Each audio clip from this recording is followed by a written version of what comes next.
Assalamualaikum warahmatullahi wabarakatuh. Aksi nyata modul 2.3 coaching dalam supervisi akademik. Assalamualaikum warahmatullahi wabarakatuh. Waalaikumsalam. Tibalah saatnya kita akan membuat aksi nyata modul 2.3 yaitu coaching dalam supervisi akademik.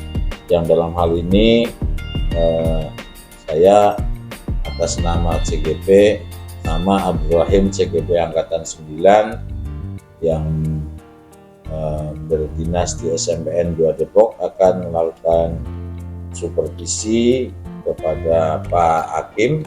Terima kasih sudah bersedia untuk menjadi rekan dalam kegiatan ini. Baik, terima kasih Pak Hakim. Apa kabar hari ini Pak Hakim? Alhamdulillah baik Pak Rohim. Begini Pak Hakim, kita akan melakukan kegiatan supervisi dan kebetulan Pak Hakim yang akan disupervisi. Yap. Terkait dengan ini, kira-kira apa tujuan pembelajaran yang akan disampaikan pada kegiatan supervisi ini Pak? Tujuan pembelajaran yang nanti akan saya sampaikan adalah siswa atau peserta didik dapat menyelesaikan permasalahan terkait besaran sudut. Ya, berarti terkait dengan besaran sudut ya Pak. Iya. Ya. Kemudian area pengembangan apa yang hendak dicapai oleh Pak Hakim? Apakah aspek apa saja yang ini? Apakah aspek pengetahuan atau keterampilan atau dua-duanya Pak? Aspek yang saya akan kembangkan yaitu dua Pak Rohim, pengetahuan dan keterampilan. Yang dari pengetahuan nanti siswa dapat menjelaskan terkait dengan materi besaran, serta nanti terkait dengan keterampilannya siswa secara berkelompok dapat menyelesaikan LKPD. Oh, berarti nanti hasil akhirnya siswa mengerjakan tugas di LKPD. Baik, kemudian Pak Hakim, bagaimana rancangan pembelajaran yang akan diterapkan terkait dengan strategi pembelajaran, model pembelajaran, dan metode pembelajaran?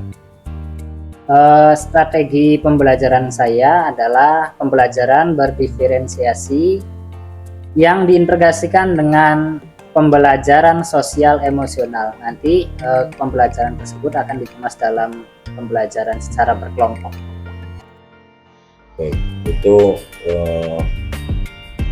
kemudian media apa saja yang akan digunakan ketika pembelajaran? Kemungkinan media yang akan saya gunakan adalah berupa PowerPoint terkait materi besaran sudut, kemudian nanti ada berbantuan LKPD.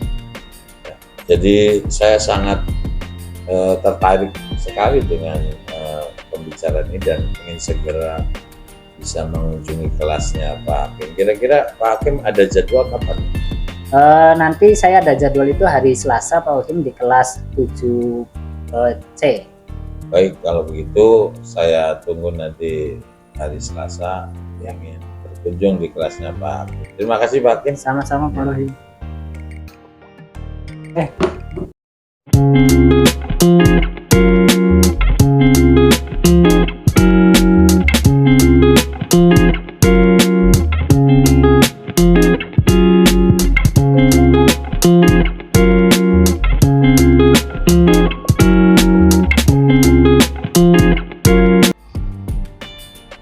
Baik, terima kasih. Tadi saya sudah berkunjung di kelasnya Pak Hakim dan sangat luar biasa sekali. Tibalah pada wawancara pasca observasi. Ada beberapa pertanyaan lagi Pak Hakim. Yang pertama, bagaimana perasaan Bapak ketika kegiatan observasi tadi? Perasaan saya ketika observasi tadi sebenarnya seperti biasa saya ngajar, cuma mungkin karena diamati jadi lebih merasa lebih tegang perasaannya Pak. Terus ditambah lagi dalam proses pembelajarannya alhamdulillah lumayan lancar, anaknya juga antusias sekali. Ya baik. Kemudian terkait dengan area pengembangan, kira-kira bagaimana penerapan area pengembangan ketika di dalam kelas, dan kira-kira bagaimana tahapan-tahapan yang tadi Pak Hakim di awal menyampaikan bahwa area pengembangannya itu di aspek pengetahuan dan keterampilan. Baik Pak, area pengembangan saya di aspek pengetahuan alhamdulillah lumayan berjalan lancar. Di situ saya memberikan materi terkait dengan besaran sudut melalui PowerPoint, kemudian anak-anak menyimak dengan baik, lalu anak-anak berdiskusi untuk menyelesaikan LKPD. Itu bentuk dari aspek keterampilan. Dan ditambah lagi anak-anak ada beberapa peserta didik yang ditunjuk untuk maju ke depan, dan alhamdulillah mereka bisa mengulas kembali atau menjelaskan hasil dari pengetahuan dan mengerjakan LKPD-nya Pak. Ya, luar biasa sekali ya Pak, terkait dengan antusias anak juga. Kemudian kira-kira menurut Pak Hakim, apakah area pengembangan sudah berhasil dengan baik? Area pengembangan kemungkinan taraf keberhasilannya lumayan tinggi, tapi ada beberapa peserta didik yang memang memiliki tingkat fokus yang kurang. Jadi dirasa ketika saya menjelaskan melalui PowerPoint, anak itu ada beberapa yang tidak fokus menyimak materi yang saya berikan. Oh gitu ya Pak Hakim ya. Kira-kira ada hambatan nggak ketika mengajar itu Pak tadi? Kalau hambatan sedikit ada, mungkin beberapa ketika berkelompok ada anak yang memang antusias berkelompok mengikuti kegiatan kelompok, dan ada juga anak yang masih ribut sendiri, tapi itu sangat kecil sekali Pak Ohim. Hambatannya mungkin itu ada anak yang ribut. Jadi ada anak yang kurang fokus. Karena kurang fokus. Kira-kira apa penyebabnya? Penyebabnya setelah saya selesai observasi dengan Pak Ohim, saya bertanya kepada anak itu kenapa. Karena anak tersebut menjawab bahwa semalam kurang tidur, jadi tingkat fokusnya ketika belajar di sekolah itu kurang. Iya. Nah, kira-kira setelah diketahui penyebabnya, kira-kira solusi apa yang kira-kira bisa diterapkan terhadap hambatan itu?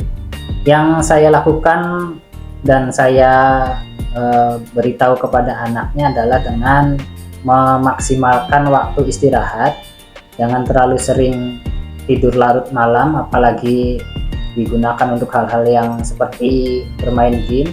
Jadi saya sarankan anak tersebut di bawah jam 10 sudah istirahat, dan ketika esok harinya bangun lebih fresh dan insya Allah lebih fokus lagi ketika menghadapi pembelajaran di sekolah. Kira-kira pihak yang bisa diajak kerjasama dengan rencananya Bapak itu siapa kira? Agar anak bisa jam 10 itu bisa istirahat. Yang paling saya kedepankan utamanya di sekolah itu ya dengan wali kelasnya terlebih dahulu Pak, kemudian nanti bersama wali kelas kita coba konsultasikan dengan keluarganya, karena ya, orang tuanya yang di rumah itu yang memiliki tanggung jawab penuh terhadap waktu anak di rumah dan mengatur bagaimana anak itu belajar dan istirahat di rumah. Baik, itu rencana yang sangat bagus sekali Pak. Nah, nanti saya tunggu actionnya kapan. Kira-kira langkah-langkah yang tadi sudah dipetahkan oleh Bapak kira-kira kapan bisa dilaksanakan? Secepatnya dilaksanakan Pak, bahkan ketika saya menemukan ada kendala di kelas itu, saya langsung berkoordinasi dengan wali kelas, dan alhamdulillah wali kelas merespon dengan baik. Insya Allah besok atau lusa kita ketemu dengan orang tuanya, kita bahas bersama dengan orang tuanya supaya mendapatkan solusi. Baik, itu saya tunggu nanti kira-kira apa hasilnya. Apakah anak ini ketika dikasih solusi itu dia bisa disiplin waktu, terutama waktu tidur, sehingga dia tidak fokus lagi ketika sedang pembelajaran.